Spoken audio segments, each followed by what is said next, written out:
Do or do or do do do do do do do do do do do do do. Pilgrims of the Flying Temple is a tabletop role-playing game. I think this is one of the oddity for a few reasons, namely because the game says it's about martial arts, but that's because the guy who made it is about vaguely Eastern spiritualism, and as we all know, Eastern spiritualism is kung fu. But let's break it down Pilgrim style. This is a game by Daniel Solis. If that name sounds vaguely familiar, it's because he's an art man who does art man stuff for art reasons. He's mostly worked on board games, this being his only lead RPG position. However, this is the first edition with the Kickstarter in and published in 2011, but in 2016 a Fate variant was published with Evil Hat due to its success. This is a letter writing game, which is why calling it a TTRPG is a bit of a stretch in my opinion. But lore, you are the children of the titular Flying Temple at the center of all things in the universe. To learn about the greater existence of the universe, you are tasked with answering letters that come from the temple from people who need help. You are sent out as child soldiers of fortune and whimsy to help these people and do wacky things. Your two advantages is that you're able to fly because gravity is a spook, and you're also wind punks.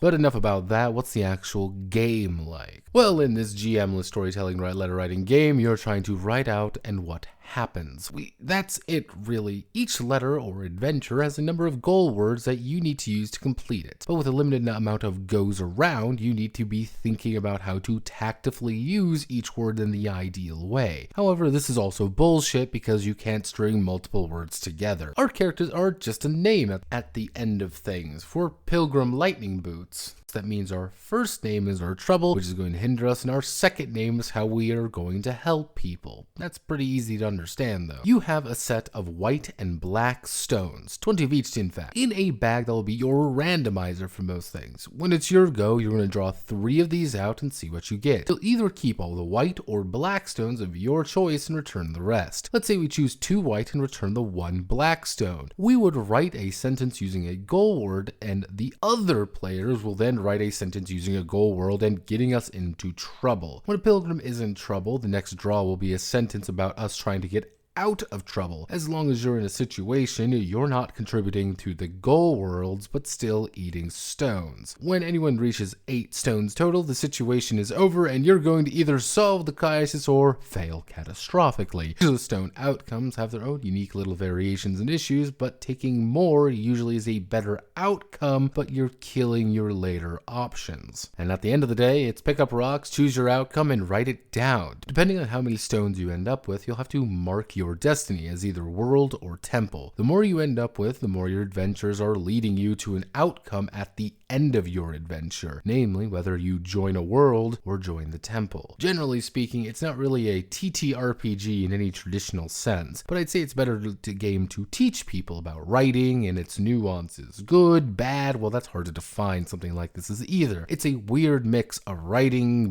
board, and about a dozen other smaller games all linked together with an elegant little bow. But is it a TTRPG? Is this what you, me, and everyone else is looking for? Who knows? My name is Notepad, and this was Dope, Pilgrims of the Flying Temple. If you like what I do here, feel free to like, comment, and subscribe. And many thanks to the elders of the Grounded Monastery for their continued support. Godspeed and good luck.